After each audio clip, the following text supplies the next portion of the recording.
Jour où Jean-François Champollion avait compris qu'il avait réussi à déchiffrer les hiéroglyphes. Jean-François Champollion, c'est cet égyptologue qui a trouvé comment expliquer les hiéroglyphes grâce à la fameuse pierre de Rosette, dont tout le monde a entendu parler, qui contenait un texte qui était à la fois gravé en égyptien et en grec. Donc avec les hiéroglyphes et la traduction grecque, il a pu trouver le fameux alphabet des hiéroglyphes. Ça se situe entre 1790 et 1832. Jean-François Champollion qui a donc trouvé les hiéroglyphes. Et alors là, je sais simplement qu'il est décédé, il avait 42 ans. J'ai aucune photo, j'ai aucune idée, aucune image de cet homme. Et comment visualiser quelqu'un qui, dont on n'a aucune photo et aucun renseignement. Je vais essayer cette voyage sur l'espace qui me permet de rentrer en contact avec des gens décédés depuis longtemps. Jean-François Champollion, comment je pourrais imaginer un homme 1790-1832. C'est la période de... Je crois que Napoléon l'avait amené pendant la campagne d'Égypte. Donc, il faut resituer les vêtements plus ou moins du temps de Napoléon. Avant qu'il soit l'empereur ou après, c'est pas grave, de toute façon. Alors, Champollion habillé comme une personne du temps de 1800, l'empereur, oui. Il a été empereur. Alors, juste après, il est parti faire la campagne d'Égypte. Champollion, comment était Champollion? Voilà, ça y est. Je n'ai pas d'image d'un homme. Je le vois comme un militaire, alors, puisque je sais pas trop comment il s'habille.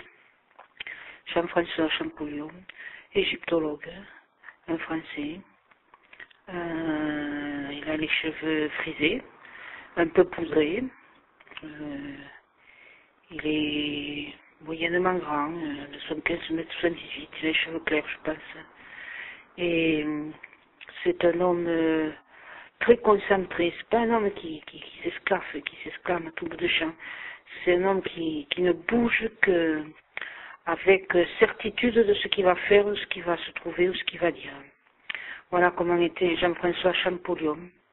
Donc, il avait pas mal de réserves, mais beaucoup de conviction et de force. Il savait faire passer ses sentiments, il savait faire passer ses idées.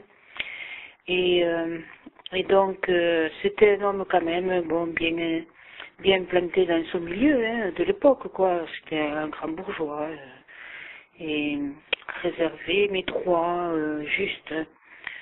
Et il était passionné par donc ses études d'Égypte, sur l'Égypte ancienne. Ça, c'était quelque chose qu'il a toujours. C'était une sorte d'universitaire, bibliothécaire, enfin voilà, quelqu'un qui avait toujours, qui faisait toujours des recherches dans les ouvrages anciens, dans les livres, dans les manuscrits.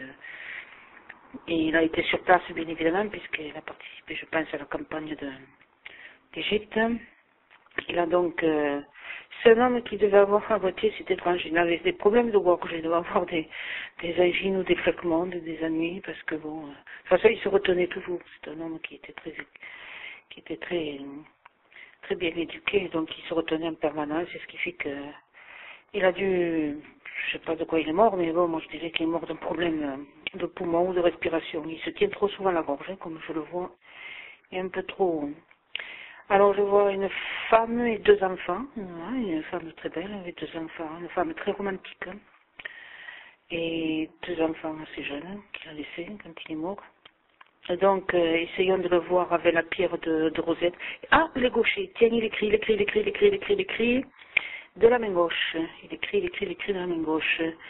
Et la pierre de Rosette, c'est une vieille pierre, elle a l'air quand même claire, elle est un peu rongée quand même, c'est vraiment quelque chose de très vieux.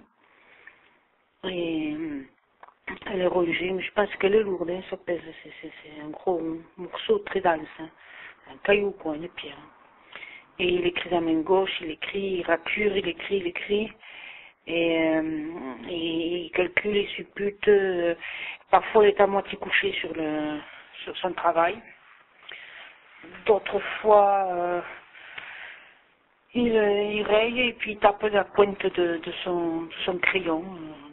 Je ne sais pas si les crayons à papier commençaient à exister, mais on dirait.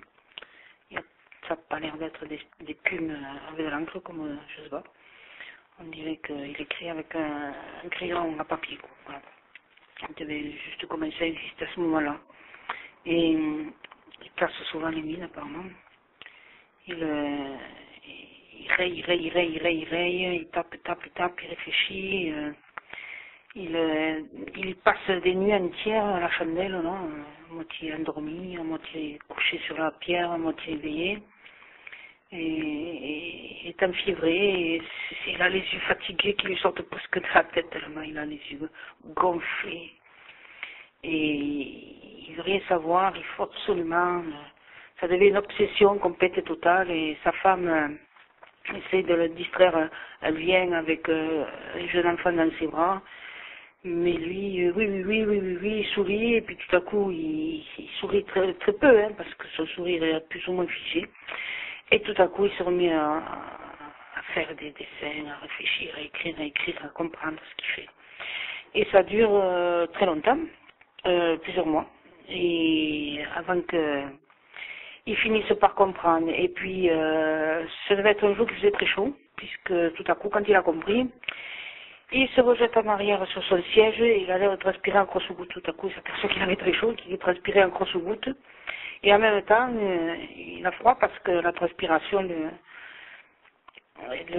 colle la chemise à la peau. Et voilà comment Jean-François Chapoullion, tout à coup, s'est rendu compte qu'il avait traduit le texte et donc il avait fait un alphabet sur les hiéroglyphes. Et il a compris qu'il faisait faire un grand bond en avant. Il a essayé, il a écrit, tout à coup, il s'est mis à écrire des lettres et peut-être un papier pour un journal ou des journaux à l'étranger. Il a envoyé beaucoup d'écrits pour faire part de sa découverte. Et il n'a pas, c'est pas quelqu'un d'exceptionnel, incroyable, c'est simplement un homme qui a fait faire un bond immense voilà, à beaucoup de scientifiques grâce à la compréhension il leur a apporté en faisant avancer cette compréhension de l'Égypte ancienne. Voilà.